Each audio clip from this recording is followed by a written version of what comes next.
Alright guys, I'm back. I have not abandoned the channel, I've been busy, and if you hear a buzzing sound, it's the air conditioner. It's so hot. I usually cut the air conditioner off for fans or anything like that, but it is so hot that, sorry, if it picks up, I apologize. And I'm joined this week by my little companion. Hello. Did you go book hunting with me? Did you go book hunting with me? You did, and we had a good time, didn't we? Here, it's hot. You go lay down. You get your water and you go lay down. You go lay down. Go lay down now. You rest. It's hot. And this week I found a really good one. I'm really excited about this one. And someone was just going to throw this book away, which was just insane to me. Absolutely insane that somebody would do this. But it's from 1947, Grimm's Fairy Tales. And the cover of this, I don't think it had a dust jacket on it, because this seems like the kind of book was designed to be put on a shelf and to be seen from the spine. But I love the cover nonetheless. I call it the sun and moon cover, but check that out. It's got you've got the sun there, and in those circles there, you can see there's griffins, and all kind of different creatures, which is really cool.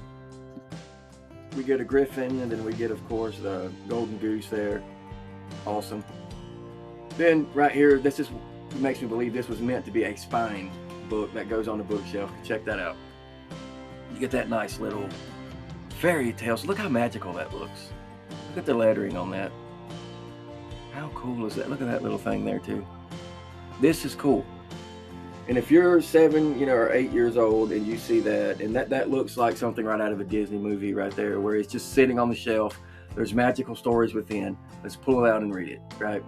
Great for bedtime stories. Like if you have a small child, 7 or 8 years old, that would be just awesome.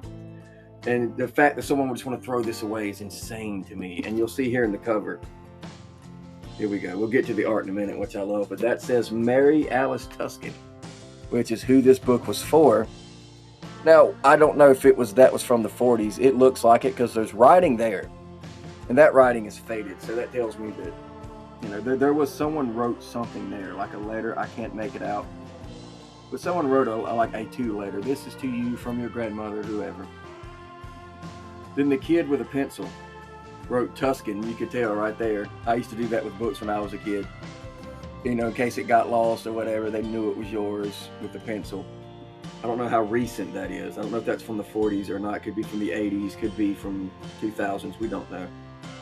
Then there's another name here. I think it says Levine Hart. That's what I think it says, but it's hard to tell. And I used to do that too when I was a kid, and there's no telling how many classic books I ruined, just like these kids. But when you're a kid, it's yours. You used to do that with video games too. You just write your name on it in marker, not realizing you just destroyed the value of it. It's like playing with action figures and breaking them, and then 30 years later, they're worth $250,000. That kind of thing. But anyway, the artwork, I believe it's Gene O'Neill did the artwork for this. Let me second check that, I believe. Yeah, Gene O'Neill. And I love the artwork for this because it's so good. This image here, it's a giant is what it looks like to me, talking just to a normal person. Or it could be just like a heel burly guy talking to some kind of wood imp or something. Either way, it's a very, check that out. Look at that. Look at the art. How cool is that?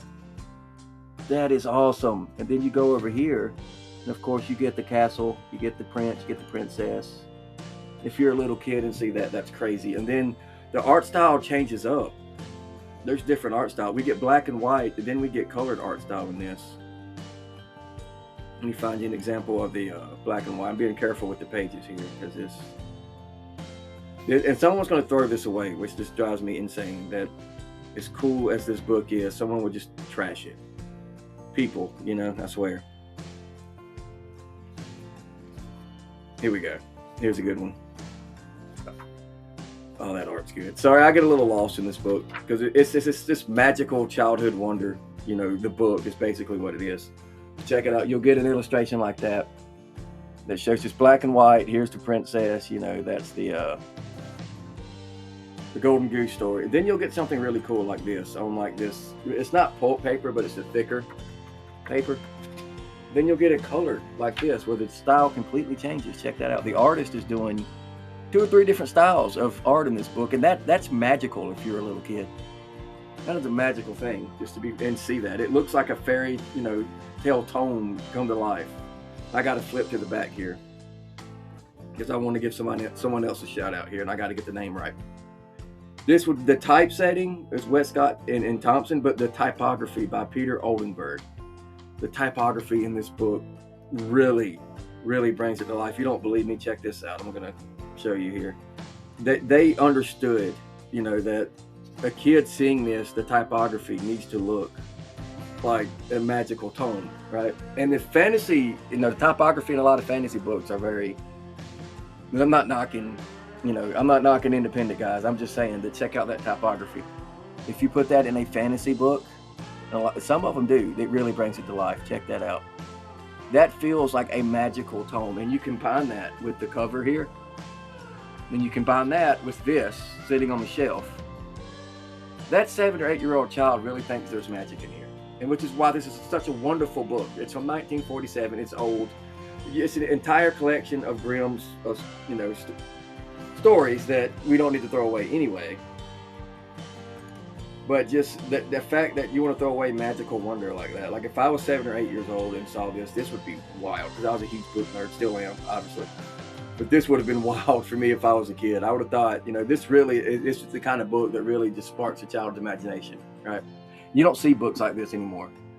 Yeah, a lot of it is dust covers. A lot of it is computer generated graphics, which, like I said, things change, they move on. But there's something to this older style like this where there's just mystery to this book. If you didn't see the spine, check that out. If you didn't see the spine on this and knew it was, fairy tales, and you just saw that, and imagine that, just better, updated, even older, this looks like something mystical is in here. If this was a fantasy, this was on the shelf, and this is all you saw, you're going to take it off the shelf, and you're going to do this. You're going to open it. You're going to go, hey, what is this book about? Who wrote this? It's a sense of awe and a sense of wonder that we don't get in a lot of modern books. So I was really happy I could salvage this one. This is great. This is going to go on I have a shelf for salvaging books, and this is going to be great sticking out like that. Just Grimm's Fairy, great. This was a good find. I'm really happy about it. I think my puppy brought me some good luck. She's my little good luck charm. I think she brought me some good luck on that one. But it's true about a lot of the modern books. This really encompasses the magic of storytelling in general. It really does. The art, just check this out. The princess with the dragon. You could tell that the kid wrote in it a little bit right there, which is just, awesome. Kids do that. But check that out.